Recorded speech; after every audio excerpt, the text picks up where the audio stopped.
레이기가 아주 복잡해 보이는데 그렇게 복잡하지 않습니다. 아주 논리가 간단해요. 16장에서 17장 대속죄일의 피가 있죠. 하나님께서 우리를 속죄의 피로 은혜로 찾아오세요. 그리고 이 속죄의 피는 바로 뭘로 연결이 돼요? 거룩한 삶으로 연결이 돼야 돼요. 그래서 여기는 거룩한 삶, 양쪽이 다 그렇게 돼 있죠. 거룩한 삶, 여기가 11장에서 15장, 여기가 18장에서 20장. 속죄의 피로 우리는 거룩한 삶을 살아야 되는데, 이 거룩한 삶을 살아갈 수 있도록 누가 도와줘요? 목자가 도와줘요. 그래서 제사장, 하나님이 준비하신 거룩한 제사장들을 배열해 주시는 거예요. 이게 8장에서 10장, 여기가 21장에서 22장. 제사장이 속죄의 피로 거룩한 삶을 살기로 결단한 사람들, 이렇게 거룩한 삶을 살 수 있도록 제사장이 도와주는데, 뭘로 도와주는 거예요? 컨텐츠가 있어야 돼요. 그게 1장에서 7장 5대 제사, 그 다음에 23장에서 25장 7대 절기. 레위기는 이 구조로 되어 있는 거예요. 간단합니다. 하나님이 속죄의 피로 은혜로 우리 가운데 찾아오셨고, 제사장을 배열해 주시고 내 인생의 목자를 배열해 주셔서 그를 도와, 그를 통해서 훈련받고 우리를 거룩한 존재로 바꿔가시는 거예요. 뭐를 통해서?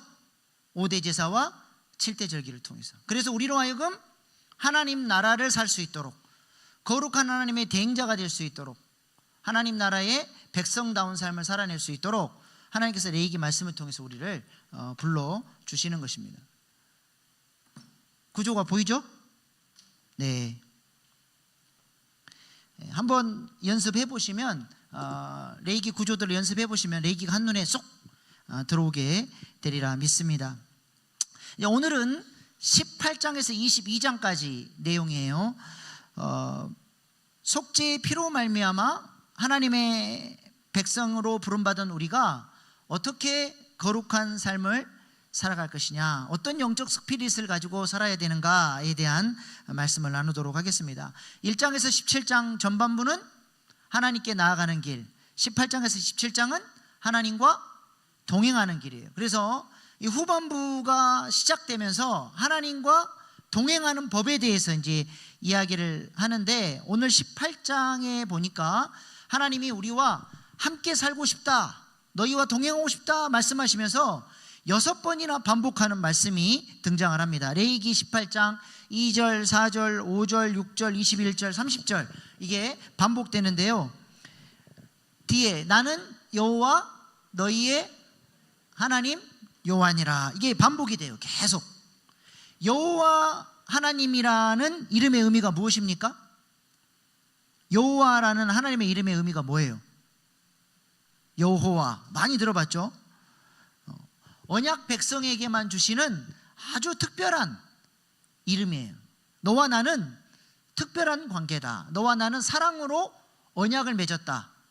이 여호와의 이름은 언약 백성에게만 주시는 이름이죠. 우리가 아무에게나 자기야, 달링, 여보 그렇게 부릅니까? 누구에게 불러야 돼요? 요 호칭은 나랑 사랑의 언약 관계를 맺은 내 배우자에게만 부를 수 있는 호칭이죠.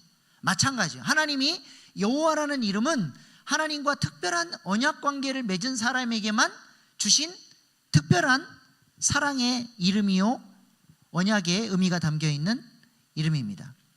그래서 다윗이 시편 23편에 하나님은 나의 목자시니 그렇게 표현하지 않고 여호와는 나의 목자시니라고 하나님을 여호와라고 부른 이유가 여기에 있어요. 하나님이 멀리 계신 분이 아니라 하나님이 나와 어떤 관계라는 거예요?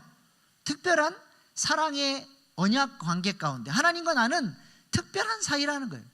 그래서 나의 일생 가운데 하나님이 함께 목자로 인도하시고 나의 모든 인생에 하나님이 관여해 주시고 인도해 주시고 세심하게 나를 붙들어 주신 여호와 하나님이 계시기에 나는 내 인생은 부족함이 없습니다. 그렇게 고백을 하는 거예요.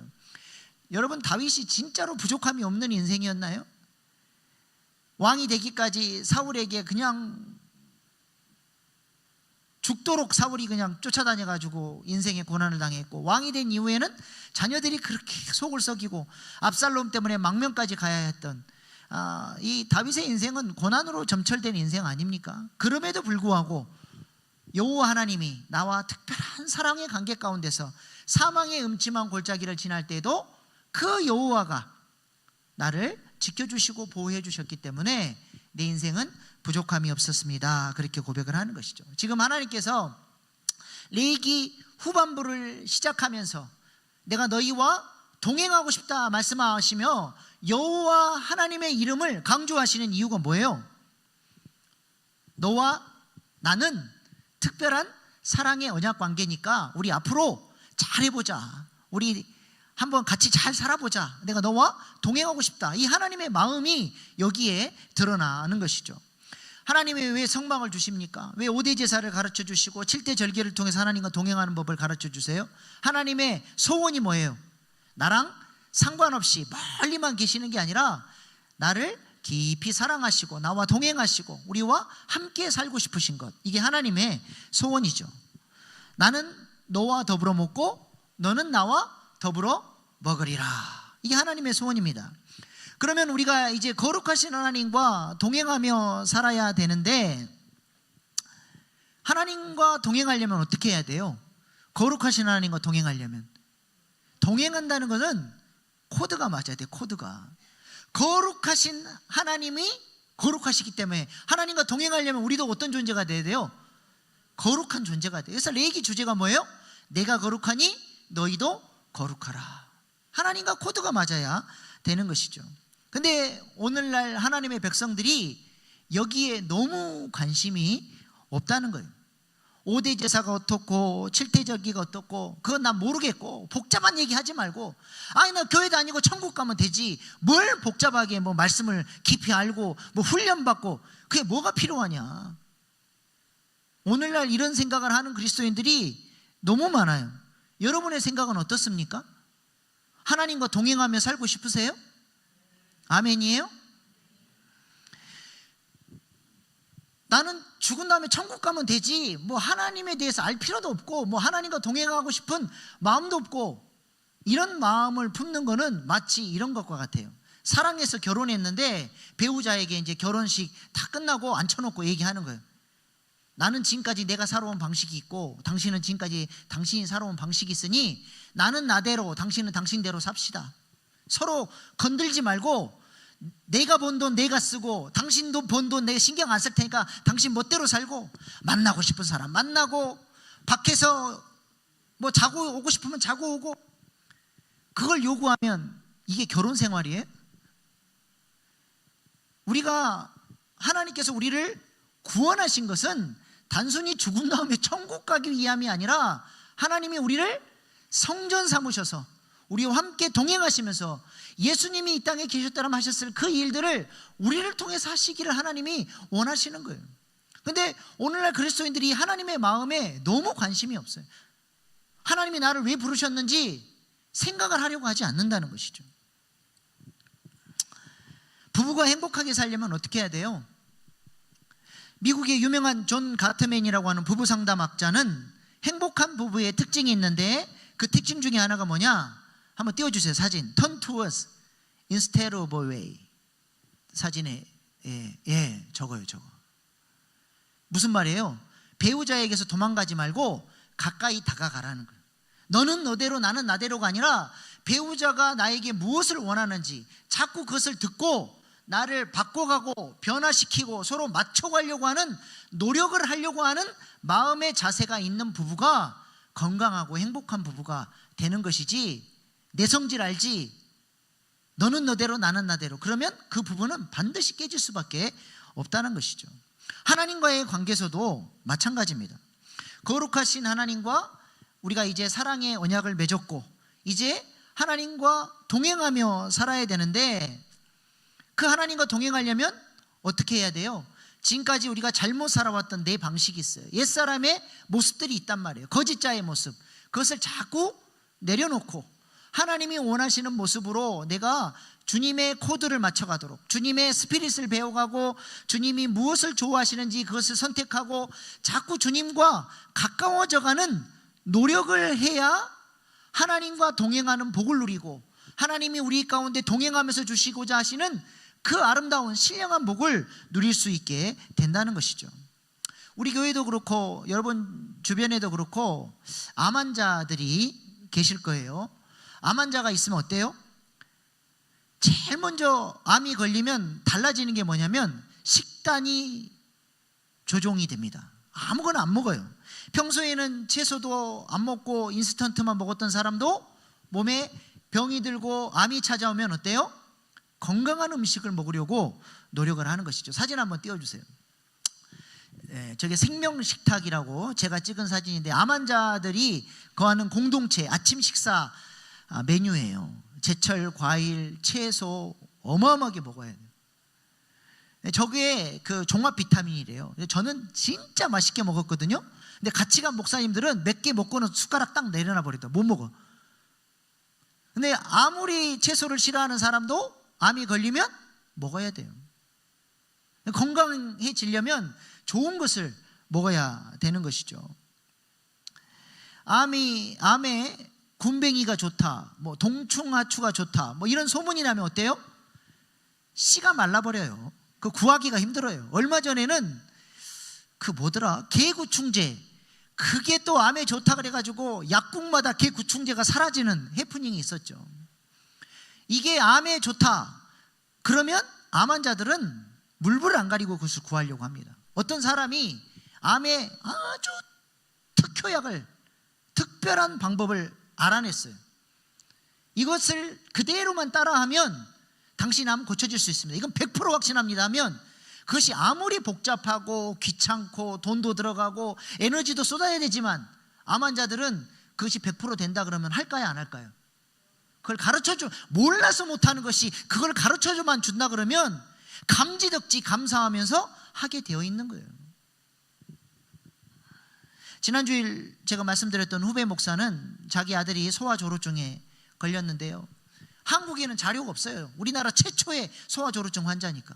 그래서 그 짧은 영어로 미국 논문들을 찾아보고 여기저기 인터넷 서칭하다가 보스턴에 소아조루증 전문 병원이 있으니까 그 아들을 데리고 보스턴까지 가가지고 또 의사가 막 전문 용어까지 써가면서 막 빨리빨리 해버리니까 제발 부탁인데 천천히 이야기를 해달라고. 우리 아들의 증상과 상황을 내가 잘 알아야 되니까 제발 좀 제가 알아들을 수 있도록 쉬운 영어로 천천히 설명해달라고 간곡하게 부탁하면서 한마디라도 놓칠까 싶어서 받아 적는 거예요. 이것이 환자들의 마음이죠. 선악과 타락 이후로 사람들은 죄와 사망의 지배 아래서 고통당하며 신음하며 그 죄의 지배 아래서 죽음 가운데 살아야 했습니다. 아무런 소망이 없는데 하나님께서 이 죽음의 질병에 걸려있는 자들에게 살아날 수 있는 대안을 딱 주시는 거예요. 너희들 이것 믿고 따라오면 죄와 사망의 지배에서 벗어날 수 있어. 하나님이 딱 그 해결 방안을 가르쳐 주시는 거죠. 그게 뭐예요? 5대 제사예요. 흠없는 어린 양을 제사장 앞에 데리고 와서 죄인이 안수함으로써 자신의 죄 문제를 전가시키고 그 양을 피 흘려서 죽이고 각을 뜨고 가죽을 벗기고 번제단 위에서 올려드리고 내장은 어떻게 하고 그 복잡한 내용들 그대로 말씀하신 대로 하나님 앞에 화제를 올려드리면 하나님이 그 제사를 받으시고 그 죽을 죄인을 살려주신다는 거예요. 그러니까 레위기 말씀이 어떤 말씀이에요? 복음이에요. 복음. 완전히 죽어야 되고 심판받아야 될 사람들에게 용서받을 수 있는 길, 더 나아가서는 7대 절기를 통해서 용서만 받았을 뿐만 아니라 거룩하신 하나님과 동행할 수 있는 길, 참되고 행복한 길, 예수님이 이 땅에 계셨다면 하셨을 그 영광스러운 일을 나도 할 수 있는 그 길, 예수님과 몫을 같이 누린대요. 몫을. 이 놀라운 말씀이 믿어지십니까? 우리가 그렇게 말씀대로 순종하며 살면 우리가 하나님 앞에 갔을 때 예수님과 같은 복, 같은 상을 받는다는 거예요. 이것을 하나님이 레위기 말씀을 통해서 가르쳐 주시니, 이 말씀은 복잡하고 힘들고 따분하고 어려운 말씀이에요? 아니면 복음 중에 복음이에요? 복음 중에 복음이에요. 이 말씀을 우리가 어떤 자세로 대해야 되겠어요? 아이고 목사님 뭘 그렇게 복잡하게 설명을 하십니까가 아니라, 한 말씀이라도 놓칠까 봐 사모하고 감격하고 기뻐하며 받아야 할 줄로 믿습니다. 이 레위기 말씀을 대하면서 우리가 어찌 감격하지 않으리요? 좀 감격하는 표정이라도 한번 지어보세요. 우리 하나님이 자신의 가슴을 열고 죽어서 심판받아야 될 사람들을 제사법으로 의롭게 하시고 영광스러운 자리로 초청하고 계시는 거예요.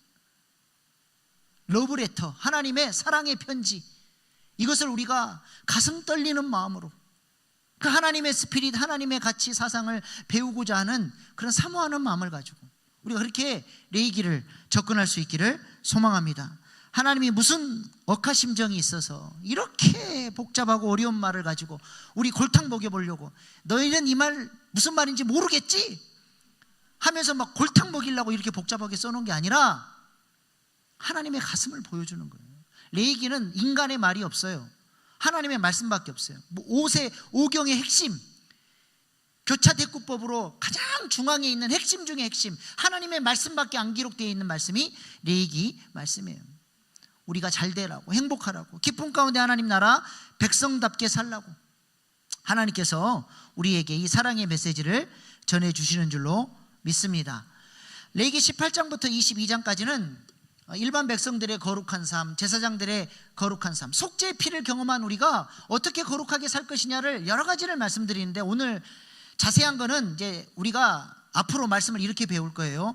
말씀 사경회에서 한번 선포하고, 그 다음에 말씀 연구반, 그러니까 레위기 말씀 사경회가 끝나면 레위기 연구반을 열어서 말씀 사경회에서 크게 배웠다면 이제 자세하게 각 본문을 다루면서 배우고, 이 레위기 연구반을 잘 따라오는 사람들이 심화반에 들어가서 이 레위기 말씀을 어떻게 우리의 삶에 적용하며 살 것인가, 레위기 말씀을 삶으로 살아내는 프로젝트를 공부하고 훈련하고, 그 다음에 레위기 말씀 인턴 과정, 이건 뭐냐, 평신도 사역자가 이제 앞으로 레위기를 가르칠 거예요. 이 과정들을 말씀 사경의 연구반, 심화반, 인턴 과정까지 해서 우리 교회 안에 이런 말씀 훈련하는, 받은 말씀 평신도 사역자들을 키워내는 게 제 꿈이에요. 지금 우리 이미 출애굽기는 말씀 사경회를 3번 했죠. 말씀 출애굽기 연구반 했고, 출애굽기 심화반 했고, 이제 출애굽기 인턴 과정 이번 학기 들어갑니다.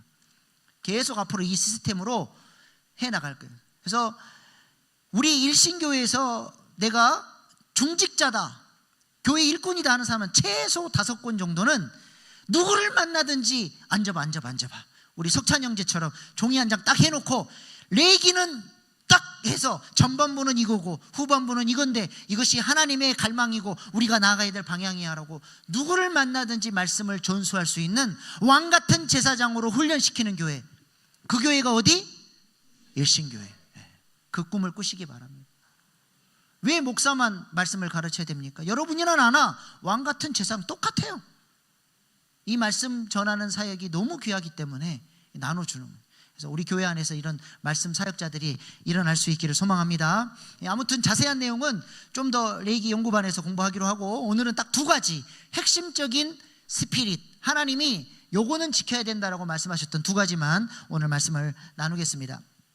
첫 번째로, 우리가 거룩하고 구별된 삶을 살기 위해서는 옛사람을 버리고 새로운 질서의 원칙을 따라 살아야 함을 말씀합니다. 레위기 18장 오늘 본문 3절 5절 말씀 같이 읽겠습니다. 시작. 너희는 너희가 거주하던 애굽 땅의 풍속을 따르지 말며 내가 너희를 인도할 가나안 땅의 풍속과 규례도 행하지 말고 너희는 내 법도를 따르며 내 규례를 지켜 그대로 행하라. 나는 너희의 하나님 여호와이니라. 아멘. 지키라. 사람이 이를 행하면 그로 말미암아 살리라. 나는 여호와이니라. 아멘. 아멘. 이스라엘 백성들은 지금 현재 애굽에서 건짐받아서 광야에서 훈련받고 있죠. 그리고 앞으로 가나안 땅에 들어가야 되는데 하나님이 이들에게 뭘 요구하세요? 너희들이 나와 동행하기 위해서는 애굽에서 430년 동안 너희 안에 임박혀 있는 그 옛사람의 질서, 우상 숭배하고 내 마음 내 뜻대로 살아왔던 그 과거의 옛사람은 버리고 이 광야에서 잘 훈련받아서 나와 동행하면서 가나안 땅에 들어갔을 때 가나안의 이방 문화, 그 더러운 음란의 문화를 본받지 말고 오히려 그 땅을 하나님 나라로 바꿔나가는 일에 너희가 쓰임 받아야 함을 말씀하고 있습니다.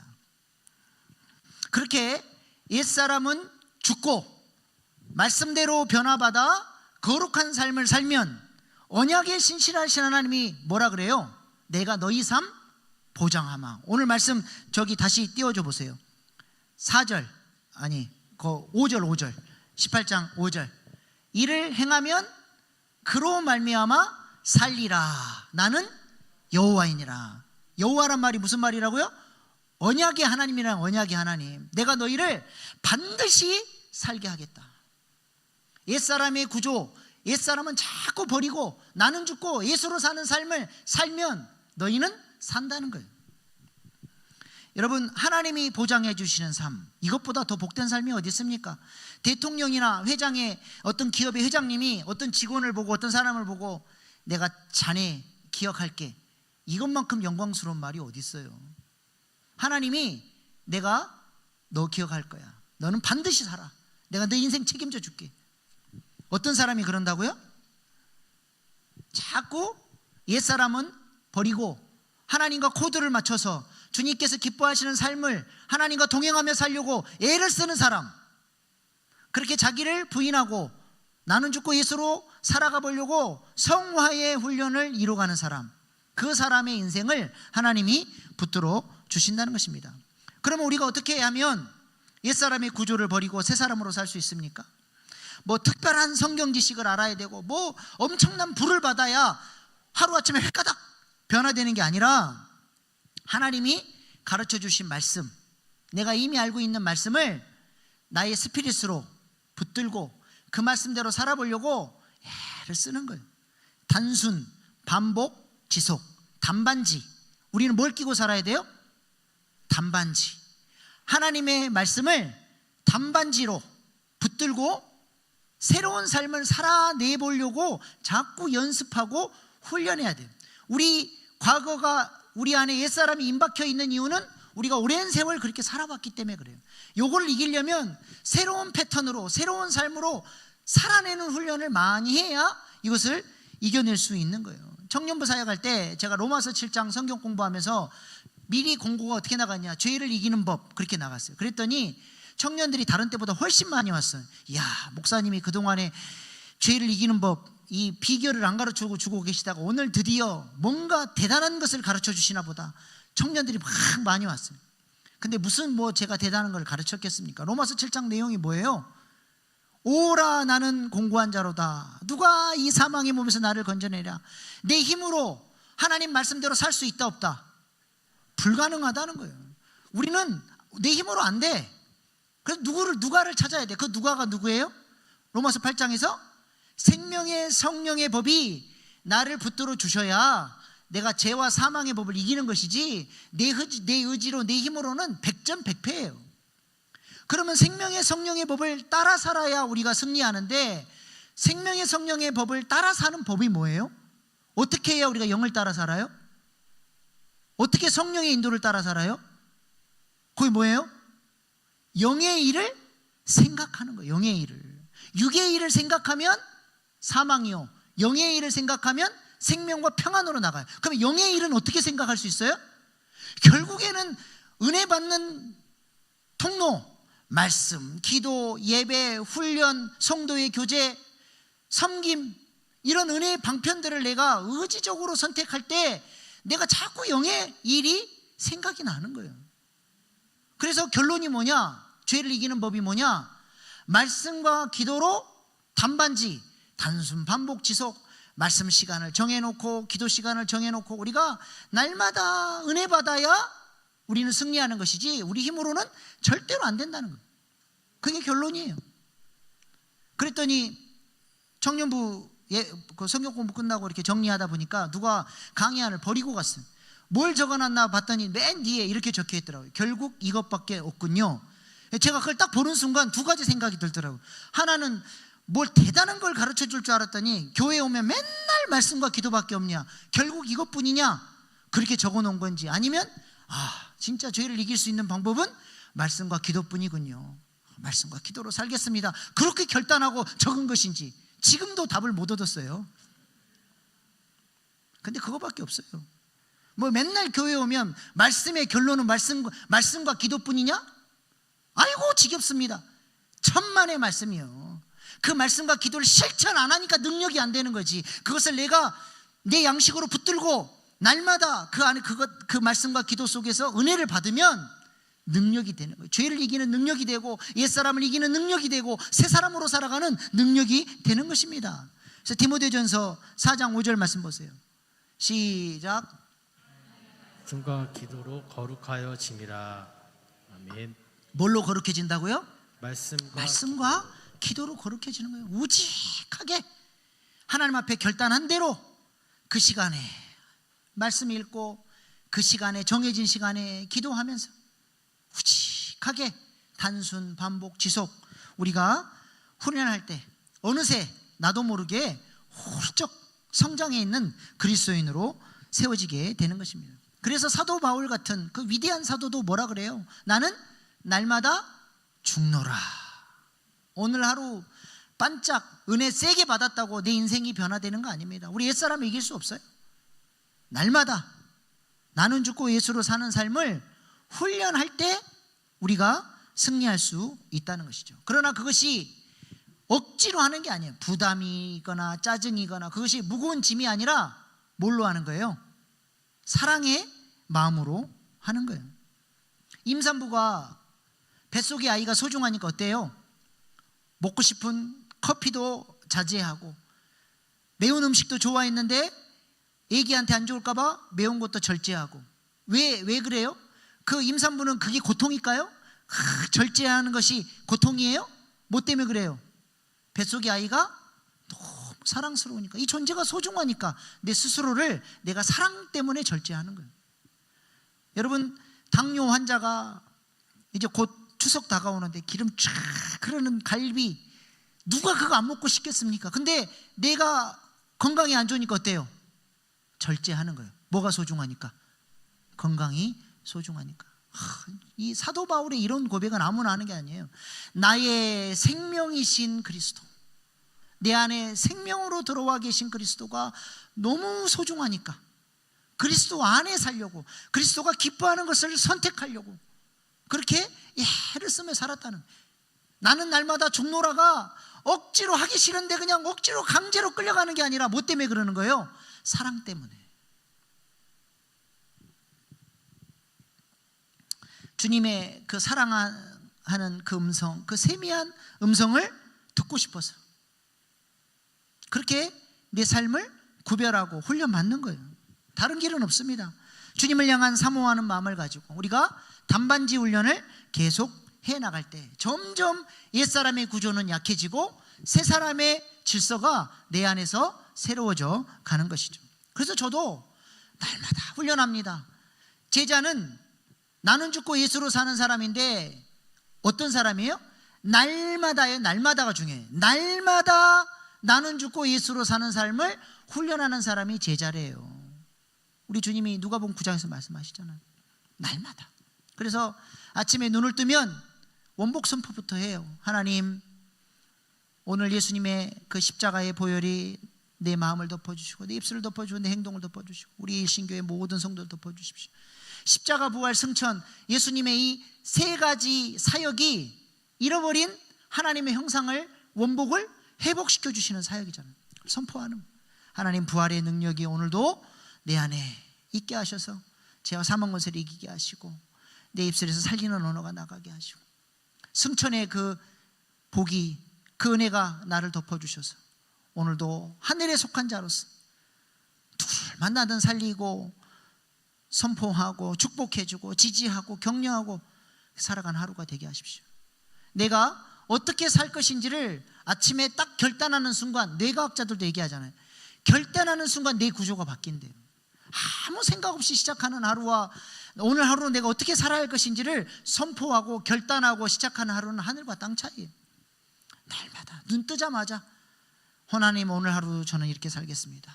결단하고 하루를 살면서 생각나는 대로 살지 않고 생각을 취사 선택하는 거예요. 영의 생각을 자꾸 선택하도록. 육의 생각은 사망이니까 육의 생각은 거절하고 영의 생각을 따라서 생명과 평안의 지배를 받기 위해서 자꾸 생각하는 거예요. 근데 마음이 상하고 어려운 일이 닥쳐서 자꾸 육의 생각이 올라올 때는 어떻게 해요? 백업 기도로 잘라 올려드리면, 하나님, 이 생각이 자꾸 나를 괴롭히네요. 내 마음이 상합니다. 주님, 잘라서 십자가에 올려드리니 십자가에서 안아주시고 그 신성한 교환으로 바꿔주시고 그 약속하신 8가지 풍성한 복으로 내려주십시오. 마음이 평안해질 때까지 반복해서, 하나님, 잘라 올려드립니다. 이 문제 주님께 올려드립니다. 안아주시고 바꿔주시고 내려주십시오. 그리고 하루를 마감하면서 저널링 성찰의 일기를 통해서, 하나님, 오늘 하루 제가 어떻게 살았는지, 하나님, 제 자신을 돌아보면 내 언어에 문제가 없었는지, 내 마음에 어떤 문제가 없었는지 돌아보면서 내 자신을 계속 성찰하는 훈련하는 거예요. 이런 몸부림이 없으면 금방 옛사람의 모습으로, 거짓자야대로, 감정대로, 내 생각대로, 옛날로 금방 돌아가 버려요. 아무리 큰 은혜를 받고 뭐 큰 불을 받아도 매일 내 마음을 관리하고 훈련하는 게 없으면 우리는 금방 옛 구조로 돌아가 버립니다. 인류의 3대 원수가 있죠. 뭐예요? 마귀, 그 다음에 아담으로부터 물려받은 우리의 죄성, 또 옛사람의 습관. 이 3가지가 우리로 하여금 하나님이 말씀하신 참자로, 새 사람으로 살아가지 못하도록 끊임없이 방해합니다. 마귀는 계속 유혹을 통해서 죄 가운데 우리를 넘어지게 하고, 또 아담으로부터 흐르는 이 죄성, 하루에 한 번씩 깨어난 사람이 내내혁명의 선천뇌 사진 한번 주세요. 우리의 뇌 안에 우리 조상들, 할아버지, 증조할아버지, 고조할아버지, 이 모든 그 DNA가 우리의 선천뇌 안에 다 들어있어요. 그게 좋은 것만 있겠어요? 나쁜 것도 있겠어요? 아담으로부터 흐르는 이 온갖 부정한 것들이 우리 뇌 안에 이미 선천뇌 안에 박혀 있다니까요. 저 선천뇌가 우리를 본능으로 끌고 가는 거예요. 자꾸 육체의 정욕대로 살도록 우리를 끌고 가요. 통제하지 않으면 금방 넘어져 버립니다. 또 이미 우리 안에 오랜 시간 임박혀 있는 옛사람의 습관, 생각하는 방식, 말하는 법, 감정을 표출하는 방식, 이미 내 안에 익숙해져 있는 것들이 있어요. 이것들을 깨트리고 새롭게 살려면 어떤 단편적인 은혜, 불 한 번 받았다고 변화되는 게 아니라니까. 계속 훈련받으면서 끊임없이 이 옛사람과 싸워나가는 훈련이 내 안에 없으면 우리는 옛날로 금방 돌아가 버리는 거예요. 그래서 교회는 어떤 곳이 돼야 돼요? 훈련하는 곳이 돼야 돼요.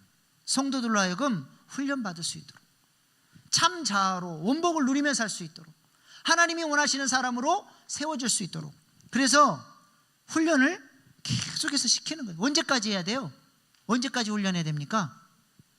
끝이 없어요. 우리는 죽을 때까지 이 싸움을 해야 돼요. 그런 존재일 수밖에 없어요, 우리는.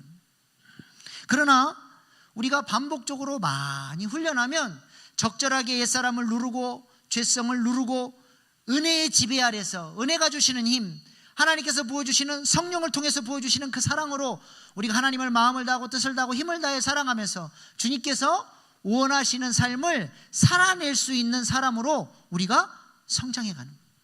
어느 정도 훈련이 레벨이 올라가면 옛날처럼 그렇게 좌충우돌 또 넘어지고 반복적인 죄에 넘어지는 그 삶에서 벗어나서 이제는 훨씬 더 안정적으로 내 마음을 관리해가면서 하나님께서 기뻐하시는 삶을 살아낼 수 있다는 거예요. 과학에서도 임계점이라는 게 있지 않습니까? 물이 끓으려면 몇 도까지 가야 돼요? 100도까지 가야 돼요. 그 전에 불을 꺼버리면 물이 안 끓어요. 밥도 쌀이 잘 익을 때까지 끓여야지 중간에 꺼버리면 이런 걸 보고 죽도밥도 아니라 그래. 아무짝에 쓸모없는. 우리 안에 계속해서 성령으로 이 훈련받는 작업이 있어야 돼요. 공부도 마찬가지예요. 제가 예전에 유학 가기 전에 MD 보캐블러리 33,000이라는 책 한번 띄워주세요. 예. 저 책을 아주 그냥 달달달달 외웠어요. 근데 이 보고 외우면 또 잊어버리고 또 잊어버리고 좌절하려고 그러는데, 저 MD가 뭐냐면 문덕, 자기 이름을 따서 MD라고 해요. 문덕 선생이 쓴 책인데요. 문덕 선생이 그러더라고요. 33,000단어를 한 번에 외울 수 있는 사람이 이 땅에 없다는 거예요. 외우고 잊어버리고 외우고 잊어버리고, 그래도 포기하지 않고 끝까지 가다 보면 어느 날 안개가 싹, 임계점을 돌파한 거죠. 안개가 싹 거치면서 33,000단어가 한꺼번에 확 들어오는 날이 있다는 거예요. 이게 도를 깨달은 경지에 오른 사람의 말이에요. 몰트만이라는 신학자, 사진 보여주세요. 칼바르트의 제자예요. 칼바르트 밑에서 20여 년을 그의 스승의 사상 밑에서 공부하고 또 공부하고 또 공부하다가 임계점을 딱 돌파하니까 스승이 보지 못했던, 미처 발표하지 못했던 신학 사상을 발표하면서 세계적인 신학자로 거듭나 버립니다. 복음의 훈련도 마찬가지입니다.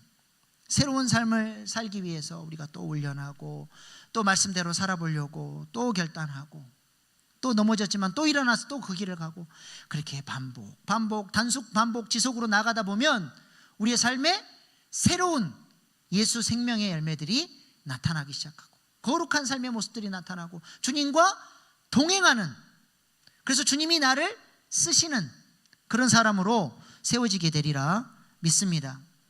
예전에 섬기던 교회에서 토요일 날이면 아침 7시에 족구를 했어요. 늘 제가 이 족구를 그때 그 교회에서 단련을 해가지고 지금도 조금 족구는 조금 해요.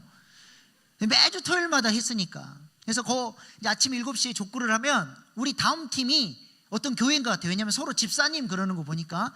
근데 이 사람들은 집사인데 어디서 그렇게 신앙생활을 배웠는지, 우리가 이제 하고 있으면 좀 빨리 오잖아요. 그러면 우리 하는 거 구경하면서 스스럼 없이 꺼내서 구름 과자를 이렇게 탁 피면서 이러면서 이제 구경을 해요. 그리고 어떤 날은 막 들통까지 가져와서 무슨 탕을 끓여 먹고 막 그 소맥을 말아 드시면서 우리한테도 아유 한잔 하고 가세요 그래요. 우리가 아이고 아닙니다 아닙니다 그러고 가면 아마 그 사람들이 그랬을 거예요. 아이고 저런 인간들은 이런 즐거움도 모르고 뭔 재미로 사나, 아마 우리 보고 그랬을지도 모르겠어요. 근데 우리는 속으로 그랬어. 겉으로는 안 하고 아이고 저 사람들은 저 재미로 사는데 무슨 재미로 교회를 다닐까.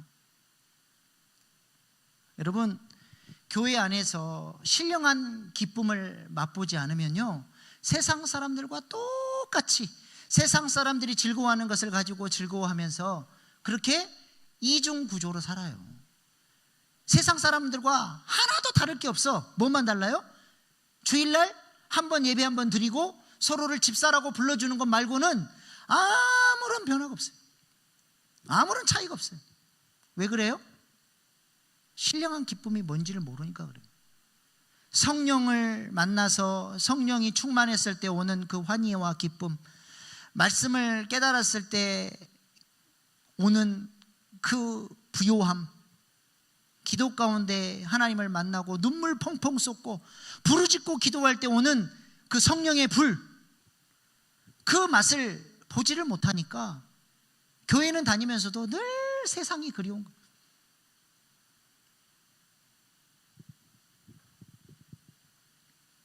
그러므로 우리가 교회를 훈련하기 위해서 다녀야 됩니다.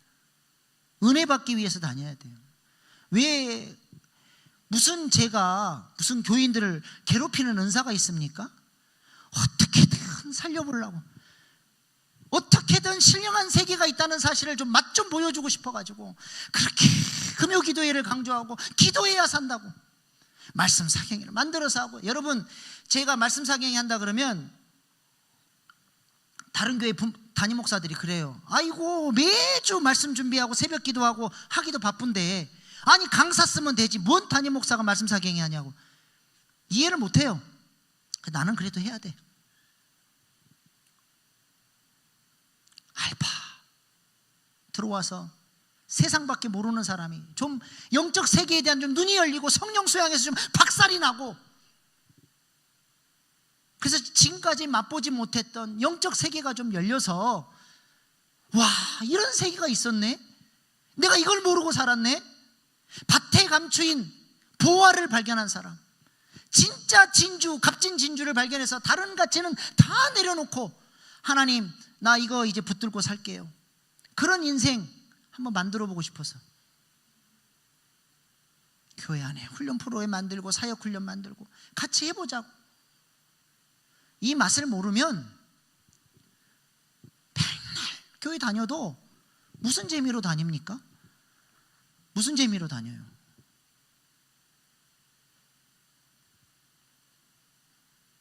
그래서 교회 안에 이런 좋은 교제권들을 만들어야 돼요. 그래서 목장 안에서 이런 신령한 나눔이 있어야 되고, 또 탁구도 치고 볼링도 치고, 그리스도 안에서 이 형제들끼리 아름다운 교제를 누리면서 새로운 문화, 세상에서 느꼈던 기쁨보다 교회 안에 들어왔더니 와, 이런 기쁨이 있네.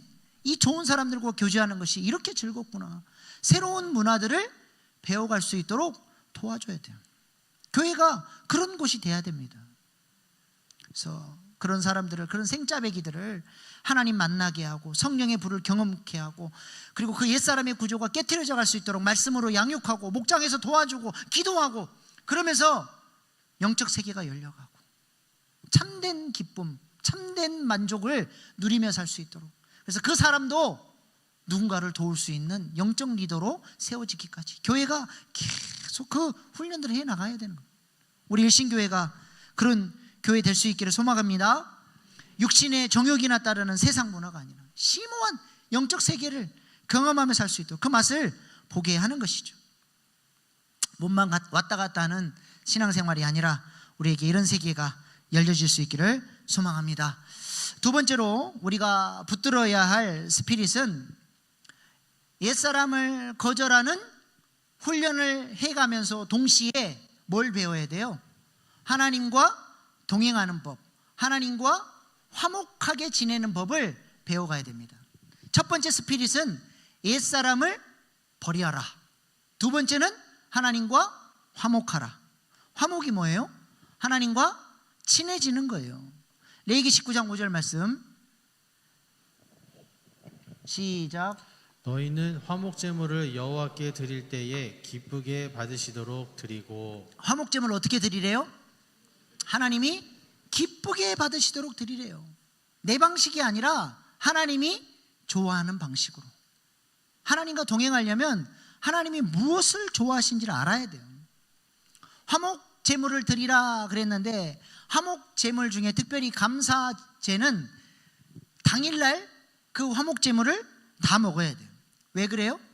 감사한 마음이 있으면 그거를 하루 이틀 놔두면 우리 마음이 워낙 오염이 잘 되고 변질이 잘 되니까 금세 감사하는 마음이 싹 없어져 버려요. 안 적어놓으면 감사의 기쁨을 다 잃어버린다니까요. 그래서 그날 감사한 일이 있으면 그날 하나님께 감사제를 드리라는 거예요. 자원제나 소원제도 이튿날까지는 다 먹어야 돼요. 3일째가 되면 하나님 앞에 가증한 것이 되어버립니다. 그래서 화목제물은 하나님이 원하시는 방식대로 이틀 안에 하나님과의 관계가 이웃들과 함께 나눠 먹어야 돼요. 이걸 다 먹어야 되니까 이틀 안에. 그래서 가족들과 이웃들과 함께 나누면서 축제, 사랑의 공동체를 세워가는 거예요. 하나님이 기뻐하시는 거죠. 그래서 레위기 19장 6절로 7절 말씀 보세요. 하나님이 어떻게 드리라 그랬어요? 시작. 그 제물은 드리는 날과 이튿날에 먹고 셋째 날까지 남았거든 불사르라. 셋째 날에 조금이라도 먹으면 가증한 것이 되어 기쁘게 받으심이 되지 못하고. 아멘. 하나님이 지금 뭘 요구하시는 거예요? 말씀대로 하라는 거예요. 말씀대로. 가르쳐 주신 말씀대로 하나님을 섬기라는 거예요. 내 방식이 아니에요. 내가 지금까지 익숙해왔던 내 방식의 신앙생활이 아니라 하나님의 말씀, 하나님의 원칙, 스피릿을 가르쳐주면 그대로 하나님을 섬기라는 거예요. 또 하나님이 뭘 요구하시는 거예요? 하나님이 주신 감동을 놓치지 말라는 거예요. 감사한 마음이 들었고, 누군가에게 용서를 구해야겠다는 마음이 들었고, 하나님께 헌신해야 되겠다는 마음이 들었으면 그 즉시로 순종하라는 거예요. 그게 벌써 3일 이상 넘어가 버리면 마음이 다 오염돼 버려요.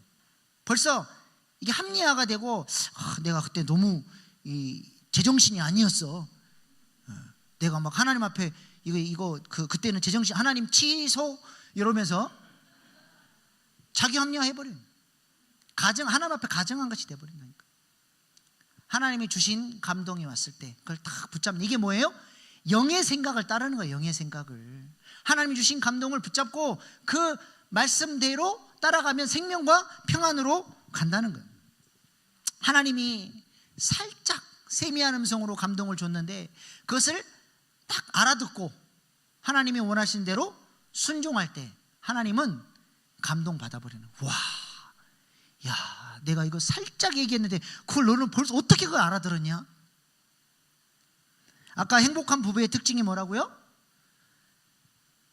멀리 가는 게 아니라 가까이 가는 거예요. 자꾸 하나님의 마음을 알고 싶어하고 하나님을 닮아가고 싶어하고 아무리 이야기를 해도 벽창어처럼 알아듣지 못하고 감동을 주고 말씀을 가르쳐주고 이렇게 살라고 하나님이 계속 반복적으로 부르시고 또 부르시는데도 내가 마음 딱 걸어 잠그고 절대 안 돼요.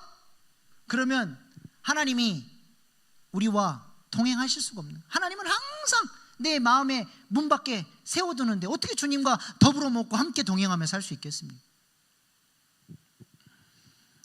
세미한 음성, 그 음성을 듣고 그것대로 순종해 보려고 하는 이런 마음의 태도, 이런 태도를 하나님이 우리에게 요구하시는 것이죠. 그래서 하나님의 사람들은 어디다가 피를 바른다고요? 귀에다 피를 발라요. 주님 말씀하십시오. 종이 듣겠나이다. 이런 자세를 하나님이 기뻐하신다는 것입니다. 요한복음에도 우리 주님이 양은 어떤 존재라 그랬어요? 선한 목자를 따르는 양은 주인의 음성을 알아요. 음성을 들을 수 있는 존재가 선한 목자와 동행하는 양이라는 거예요. 주님의 음성이 들리십니까? 아멘이에요? 제가 금요기도회 때 이거 한번 보여드렸던 영상인데요, 저는 이 볼 때마다 감동을 받아요. 다시 한번 보십시다.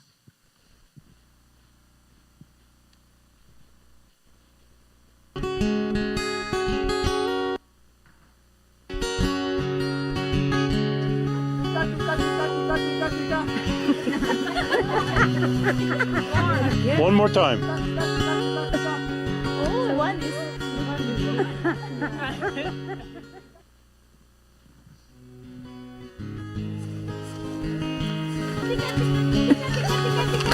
Louder! Tika, tika, tika, tika! Tika, tika, tika, tika! Tika, tika!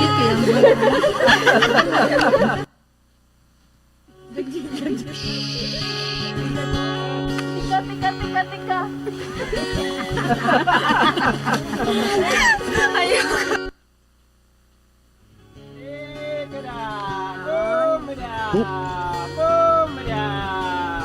Look at them. Look at them. Isn't that amazing? They are coming. Oh my God. Oh my God. I can't believe it. Oh my God. This is my voice. Oh my God. This is amazing. One more. This scared them. Yeah, Eunice made him go away. Oh my God. Was that cool or what? Oh my God. You will never have the same again. Oh my God.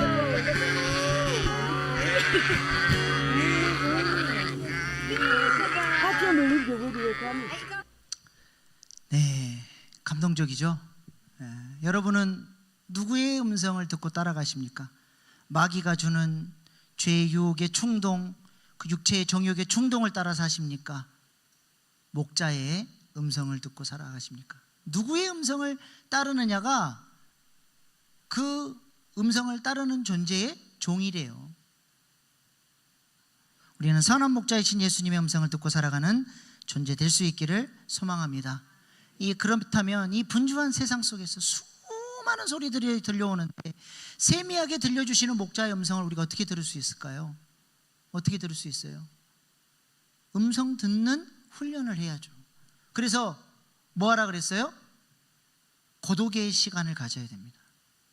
외로움과 고독의 차이가 뭐라 그랬어요? 외로움과 고독의 차이. 외로움은 내가 의도하지 않았지만 다른 사람들로부터 왕따를 당하고 처절하고 아프게 사람들로부터 배척당하는 그 감정, 그게 외로움이에요. 그러나 고독은 뭐예요? 내가 의지적으로 선택하는 거예요. 자발적으로 혼자만의 시간을 갖는 거예요. 왜요? 그 시간에 세미하게 들려주시는 하나님의 음성을 들어야 되기 때문에 그 시간을 사모하는 거예요. 하나님의 음성을 듣는 고독한 시간이 있으십니까? 그 시간이 여러분에게 그렇게 소중하고 행복한 시간이 되고 계십니까? 사랑하기 때문에 자발적으로 주의 음성을 듣고 싶어서 우리는 그 시간으로 달려가는 거예요. 사랑하는 연인들 생각해 보세요. 사랑에 빠지면 100% 헌신해 버립니다. 영하 10도가 떨어지는 한강 고수부지에서도 철야까지 해나가면서 밤새 걸어도 피곤치도 않고 곤비치도 않고 넉넉하게 그 추위를 뚫고 다녀요. 이것이 바로 사랑의 능력이죠. 그러나 그 사랑의 마음, 그 마음을 잃어버리면 모든 것이 다 무너지죠. 그렇게 죽고 못 사는 사이여도 그 사랑의 마음을 잃어버리면 세상의 원수도 이런 원수가 없는 거예요. 하나님을 향한 마음도 마찬가지입니다. 어느 날부터 은혜가 차단되고 하나님으로부터 들려오는 레마의 음성이 없어져 버렸고 하나님과의 거리감, 차가운 마음을 갖기 시작하면 예배에 마음이 실리지 않고 하나님을 향한 정성도 없어지고 모든 헌신도 봉사도 귀찮고 짜증스러운 일이 되고 말아요. 왜 그래요? 하나님과의 사랑의 관계가 무너졌기 때문에 그래요. 하나님의 음성이 들려지지 않기 때문에 그렇습니다. 어느 날 버스 정류장에 서 있는데 옆에 사람이 씩씩대고 화를 내고 깡통 걷어차고 하면 좀 불편하죠. 그러나 조금만 참으면 돼. 그 사람은 38번 타고 가고 나는 28번 타고 가면 다시는 볼 사람이 아니니까. 근데 사랑하는 사람이 그런다고 해보세요. 내가 그 사람과 사랑의 마음이 있고 그 사람을 깊이 사랑하면 나는 기뻐서 왔는데 이 사람이 화를 내고 있으면 어떻게 해요? 사랑의 관계 가운데 있을 때는, 마음이 있을 때는 왜 그래? 무슨 일이야? 내가 뭐 잘못한 거 있어? 어떻게 도와줄까? 하면서 그 마음을 풀어줘 보려고 애를 써요. 근데 사랑의 마음이 식어버렸고 관계가 벌써 멀어져 있으면 어떻게 반응합니까? 옆에서 짜증내면? 안 그래도 나도 힘들어 죽겠는데 뭐가 맨날 그렇게 짜증스러워? 아이고, 당신 꼴 보기 싫다, 저리 가. 이렇게 나가버려요.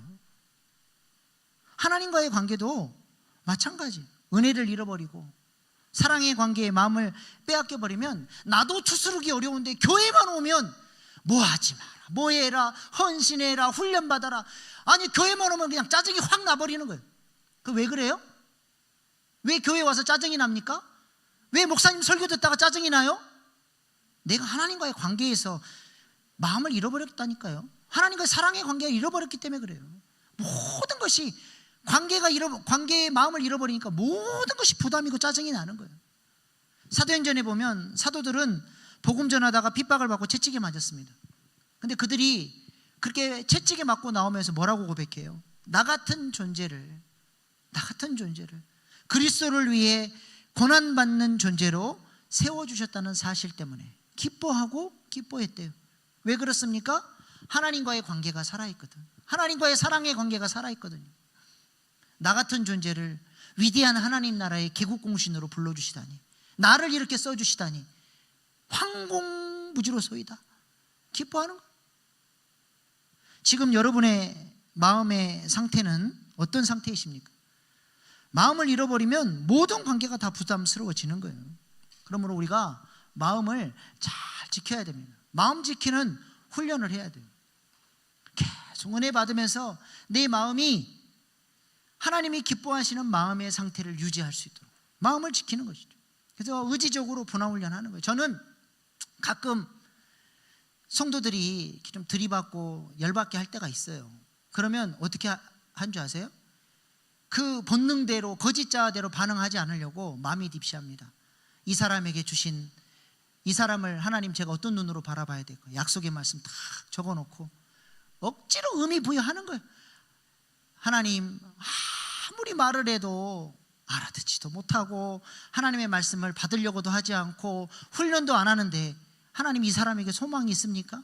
하나님이 에스겔 37장 말씀을 탁 주시는 거예요. 인자야, 마른 뼈가 살아나겠느냐? 마른 뼈가 무슨 소망이 있습니까? 아무런 살아날 가능성이 전혀 없는데 에스겔에게 인자야, 말씀을 대어나라, 생기를 대어나라. 그래서 아무 소망이 없는 그곳을 향해서 에스겔이 말씀을 대어나고 생기를 대어냈더니 마른 뼈가 살아나고 여호와의 군대가 되는 거예요. 제가 마음의 딥시 쫙 쓰면서 하나님, 이 사람은 제가 가만히 생각해 보니까 마른 뼈 수준은 아니네요. 그래도 아니 마른 뼈도 살리는데 내가 할 일은 이 사람을 정죄하고 판단하는 게 아니라 주님께서 주신 사명 말씀을 대언하는 것이니 죽으나 사나 저는 하나님 믿고 선포하겠습니다. 마른 뼈도 살려내신 하나님이 그 사람을 살려내 주십시오. 그리고 감사 일기 쓰는 거예요. 하나님, 억지로 찾는 거예요. 억지로 마음 지키려고. 그래, 이분이 그래도 이런 면이 있지. 아이고 감사합니다.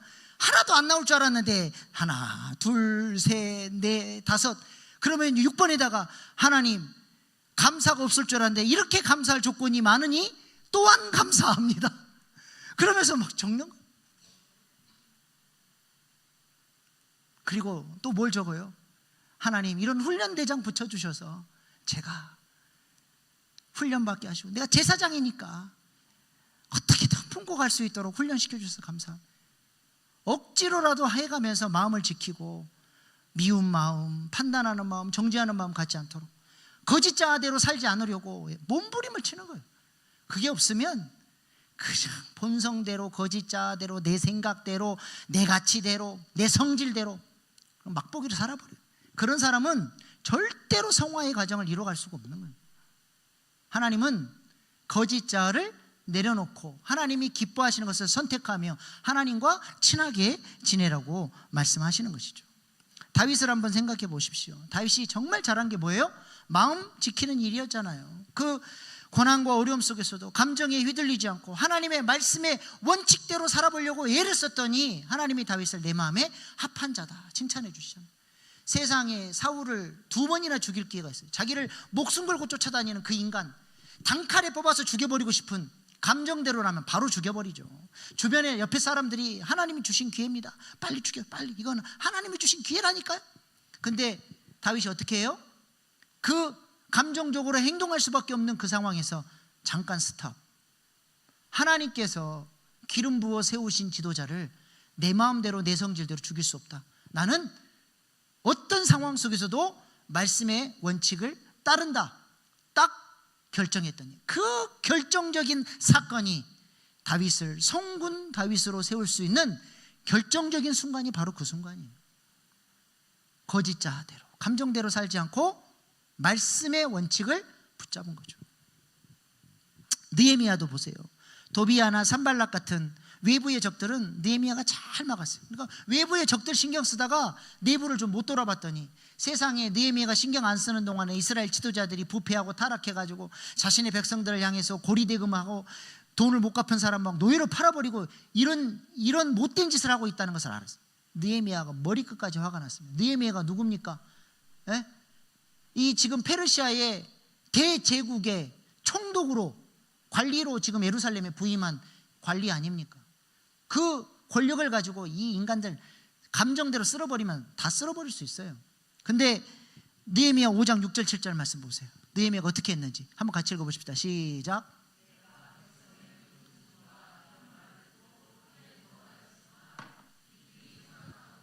문장에서 굳이죠. 그들에게 이르기를 너희가 각기 형제에게 높은 이자를 취하는도다 하고 대회를 열고 그들을 쳐서 크게 노하였으나 어떻게 했다고요? 깊이 생각하고. 이게 뭐예요? 필터링하는, 이걸 분화라 그래요. 심리학 전문 용어로.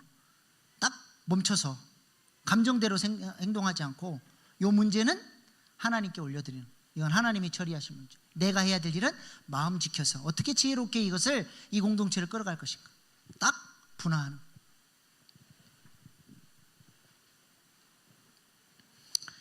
지금 하나님께서 레위기 18장에서 22장까지 말씀을 통해서 거룩한 백성들에게 하나님이 이 자세를 요구하시는 거예요. 네가 지금까지 애굽에서 살아왔던 430년의 그 거짓자의 모습, 옛사람의 모습으로 살지 말라는 거예요. 새로운 삶, 새로운 질서를 배우고 하나님의 스피릿을 배워서 하나님이 원하시는 방식대로 살아가라고 요구하시는 거예요. 그리고 하나님과 친해지는 법을 배워서 하나님과 화목하고 하나님이 기뻐 받으시는 삶으로 나오라고 말씀하고 있는 것입니다. 그것이 바로 마음을 지키는 훈련이죠. 은혜 받는 것이죠. 여러분은 주님 앞에 하나님이 기뻐 받으시도록 드릴 수 있는 그 예물, 하나님이 기뻐 받으시는 거 내놔봐 라고 했을 때 여러분은 주님 앞에 뭘 내어놓으실 수 있겠어요? 마이크 돌려서 한마디씩 다 해보고 싶네. 나는 무슨 일이 있어도 주일 성수합니다. 다른 것에 타협하지 않습니다. 나는 무슨 일이 있어도 기도하는 시간은 지킵니다. 나는 무슨 일이 있어도 교회에서 깃발을 들고 우리 이쪽으로 갑시다 그러면 내 생각과 달라도 나는 내 생각을 내려놓고 그걸 따라갑니다. 주님이 우리에게 너 내가 기뻐 받을 만한 거 뭐 있어? 라고 물어보시면 자신 있게 대답할 수 있는 그 무엇인가가 있어야 돼요. 하나님이 기뻐 받으시는 이런 화목 제물을 자꾸 기쁨으로 드리기 위해서 애를 쓰고 우리가 살아갈 때 나는 죽고 예수로 사는 삶이 열려지고 하나님과 더욱 친밀해지는 아름다운 신앙생활이 열려지게 되리라 믿습니다. 주님께서 가르쳐 주신 이 스피릿을 잘 붙들고 나아가는 저와 여러분 되기를 소망합니다. 기도하시겠습니다. 하나님은 레위기 말씀을 통해 우리를 거룩한 백성으로 하나님과 동행하는 복을 누리는 백성으로 세우시기를 원하십니다. 이를 위하여 우리는 나는 죽고 예수로 사는 삶으로 나아가야 합니다. 여러분은 어떤 성화의 훈련을 하고 계십니까? 단순 반복 지속으로 머슬 메모리가 장착되기까지 참자아로 살아가는 훈련을 하십시다. 하나님과 화목한 관계를 위해 우리의 마음을 들이며 사랑으로 헌신하십시다. 이를 위하여 우리가 우리의 마음을 관리하며 살아야 합니다. 이 시간 기도할 때 아버지의 사랑을 부어주셔서 나주계자의 스피릿, 마음을 지키고 하나님을 마음을 다하고 뜻을 다하고 힘을 다하여 하나님을 사랑하는 신자 되어지게 해달라고 이 시간 주여 3번 부르고 결단의 기도로 나아가시겠습니다. 주여 주여 주여